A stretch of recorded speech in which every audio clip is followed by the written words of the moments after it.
Welcome students. তো আমরা কি চার্লসের সূত্র, বয়েলসের সূত্র এগুলো সম্বন্ধে জেনেছি। গ্যাসের চাপ কাকে বলে, চার্লসের সূত্র, বয়েলসের সূত্র এগুলো সম্বন্ধে জেনেছি। এখন আমরা যেটা সম্বন্ধে জানবো সেটা হচ্ছে আদর্শ গ্যাস কাকে বলে। আমরা গ্যাসের দুটো সূত্র জেনেছি, চার্লসের সূত্র আর বয়েলসের সূত্র। কিছু তার শর্ত আছে, যে শর্তগুলো ফুলফিল করে সেগুলো চাপ এবং তার সাথে আয়তন, উষ্ণতা এদের সাথে একটা সম্পর্ক এই সূত্রগুলোর মাধ্যমে আমরা প্রকাশ করি। আদর্শ গ্যাস কোনগুলোকে বলবো?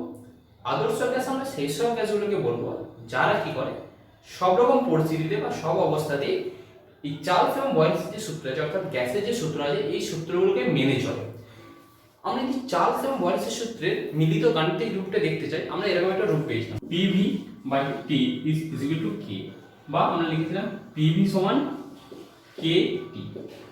কে হচ্ছে একটা কনস্ট্যান্ট। তাহলে এটা ছিল চার্লস এবং বয়েলসের সূত্রের মিলিত গাণিতিক রূপ।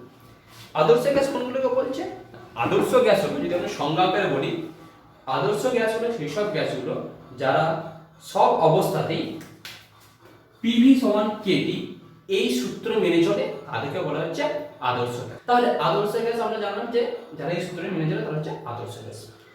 তার কিছু লিমিটেশন আছে বা তার কিছু সীমাবদ্ধতা আছে। কি রকম? আমরা কি জানি, নাম্বার ওয়ান,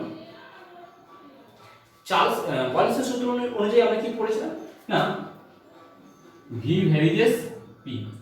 অর্থাৎ কি, চাপ যখন আমরা কোনো জায়গায় বৃদ্ধি করছি তার আয়তন কমছে, এবং চাপ যদি আমরা মুক্ত করি বা চাপ কমাই তখন তার আয়তন বৃদ্ধি পাচ্ছে।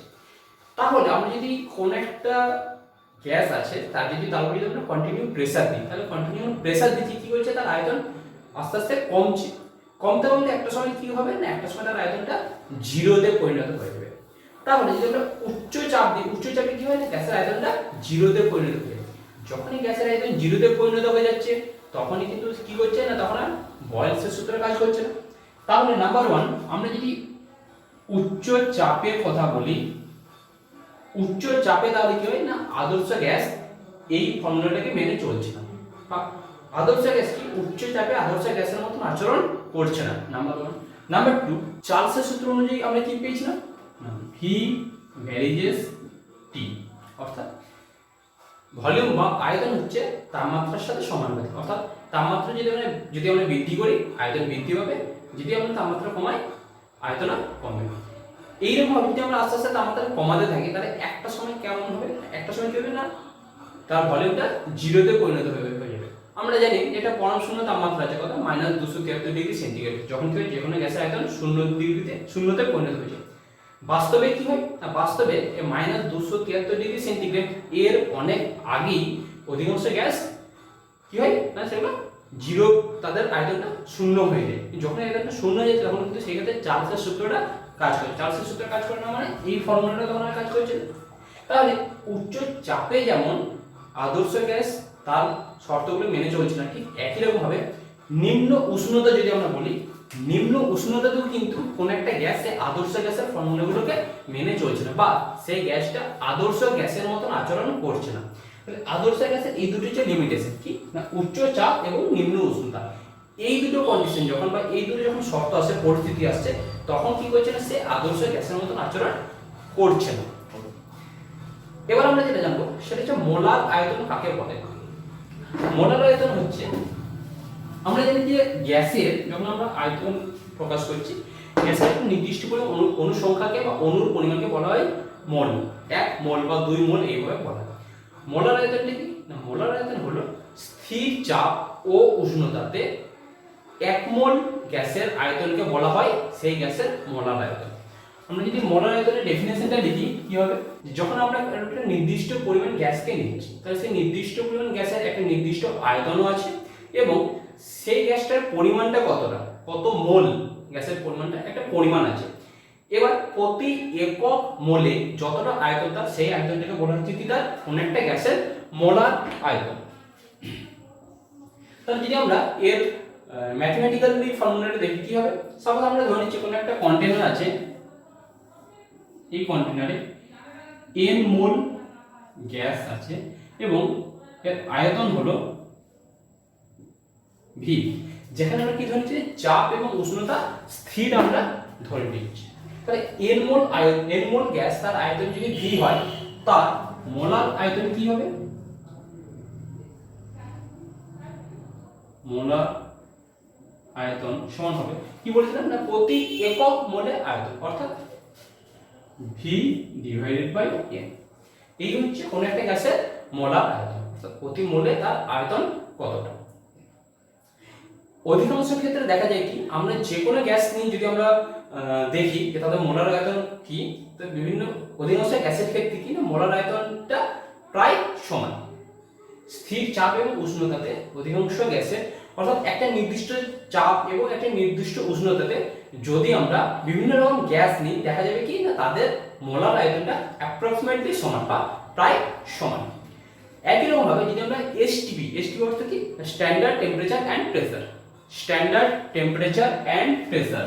এসটিপি তে যদি আমরা গ্যাসের মোলার আয়তন দেখি, এসটিপি, এসটিপি মানে হচ্ছে স্ট্যান্ডার্ড টেম্পারেচার অ্যান্ড প্রেসার, অর্থাৎ একটা টেম্পারেচার এবং প্রেসার একটা নির্দিষ্ট স্ট্যান্ডার্ড, সেই মাপে যদি আমরা কোন একটা গ্যাসের মোলার আয়তন দেখি, এসটিপি তে গ্যাসের মোলার আয়তন কত হয় একটা নির্দিষ্ট পরিমাণ আয়তন হয়, সেটা কত প্রায় অ্যাপ্রক্সিমেটলি আমরা বলতে পারি 22.4 লিটার,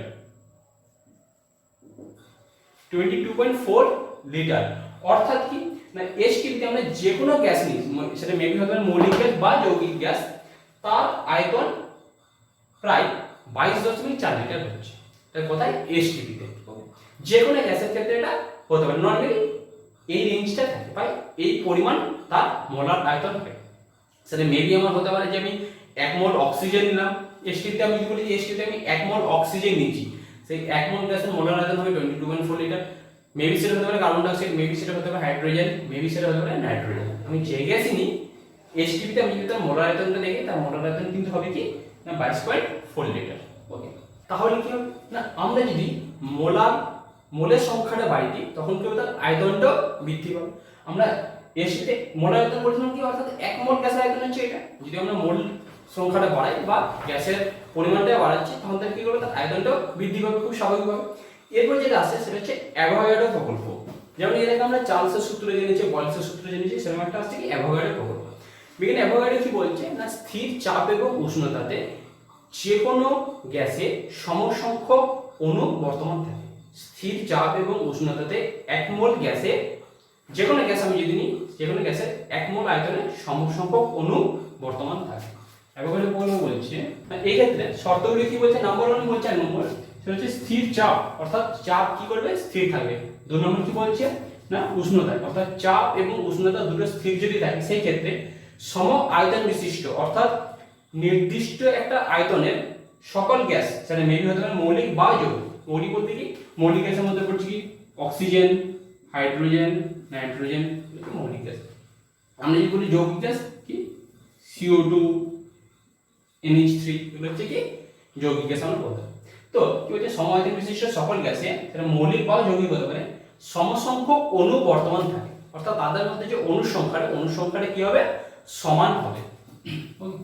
এবার তাহলে যদি আমরা বলি যে তার সম আয়তন বিশিষ্ট বলতে, তাহলে আমরা যদি 1 মোল আয়তন অক্সিজেন নিই তার মধ্যে যতটা পরিমাণে অণু থাকবে, যদি আমরা বলি যে 1 মোল পরিমাণ আমরা নাইট্রোজেন নিচ্ছি সমসংখ্যক অণু থাকবে, বা যদি বলি আমরা 1 মোল আয়তন কার্বন ডাইঅক্সাইড নিচ্ছি সেই ক্ষেত্রে কিন্তু সমসংখ্যক অণু বর্তমান থাকবে।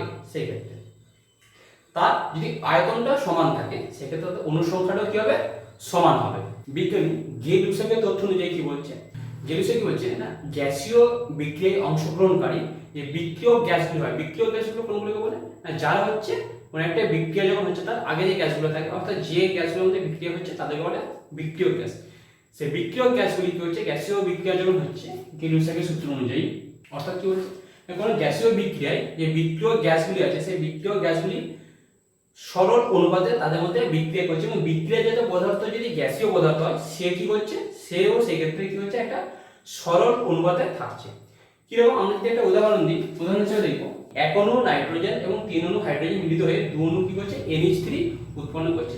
এই ক্ষেত্রে যদি আমরা দেখি যখন বিক্রিয়ক যে গ্যাসগুলো আছে অর্থাৎ নাইট্রোজেন ও হাইড্রোজেন তাদের মধ্যে রেশিও কি না 1:3 অনুপাতে এরা বিক্রিয়া করছে, এবং যেহেতু এই ক্ষেত্রে বিক্রিয়াজাত যে পদার্থটা সেই বিক্রিয়াজাত পদার্থটা হচ্ছে আরেকটা গ্যাস NH3, সেই ক্ষেত্রে বিক্রিয়ক এবং বিক্রিয়াজাত পদার্থগুলোর মধ্যে অনুপাতটা কি হচ্ছে না 1:3:2, অর্থাৎ 1 অণু পরিমাণ বা 1 মোল পরিমাণ আমরা যদি বলি নাইট্রোজেন, 3 মোল পরিমাণ কি হচ্ছে হাইড্রোজেন সাথে মিলিত হয়ে 2 মোল পরিমাণ NH3 উৎপন্ন করছে। এটা হচ্ছে বিজ্ঞানী গে-লুসাকের সূত্র।